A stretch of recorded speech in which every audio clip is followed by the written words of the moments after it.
Здравствуйте, смотрите в сегодняшнем выпуске.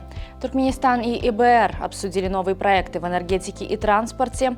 Туркменистан принимает участие в форуме Huawei Connect 2024.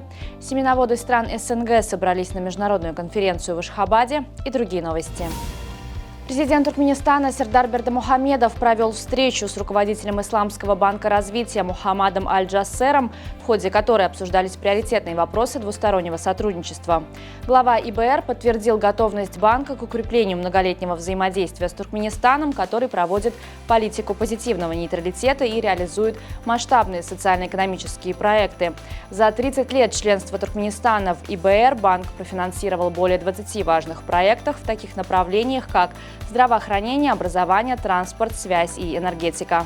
Президент Туркменистана Сердар Бердымухамедов направил искренние поздравления и наилучшие пожелания Абдельмаджиду Теббуну по случаю его вступления в должность президента Алжирской Народной Демократической Республики.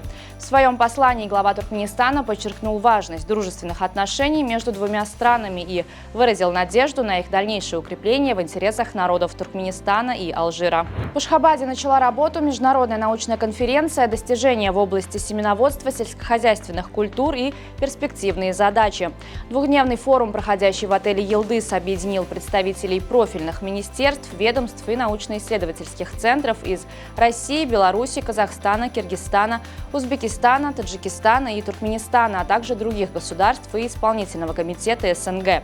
Ключевыми темами для обсуждения на конференции стали выращивание высокоурожайных сортов пшеницы, картофеля и других культур, а также обмен передовым опытом в области семеноводства. Делегация Министерства образования Туркменистана под руководством заместителя министра Азата Атаева участвует в международной выставке Huawei Connect 2024, которая проходит в Шанхае с 19 по 21 сентября. Основной целью визита является обсуждение вопросов сотрудничества в области цифровизации образования. Форум этого года посвящен внедрению искусственного интеллекта в различные отрасли экономики. В культурном центре посольства Ирана в Туркменистане состоялось мероприятие, посвященное персидской поэзии и литературе, а также памяти известного иранского поэта Сеида Мохаммеда Хусейна Шахрияра. В событии приняли участие преподаватели и студенты специальности персидский язык и литература ведущих туркменских вузов, а также дипломаты и представители культурного сообщества. Британские ученые совершили прорыв в области долгосрочного хранения данных, записав человеческий геном на инновационный 5D-кристалл. Эта технология обещает сохранять информацию на протяжении миллиардов лет. 5D-кристалл способен вместить до 360 терабайт данных, включая полную структуру ДНК человека. Уникальность этого носителя заключается в его невероятной устойчивости в экстремальных условиях. Он выдерживает температуру до 1000 градусов Цельсия, прямые удары и космическую радиацию. В Ташкенте состоялось 5-е заседание Межгосударственного совета по космосу стран СНГ, на котором было принято важное решение о будущем председательстве в этой организации.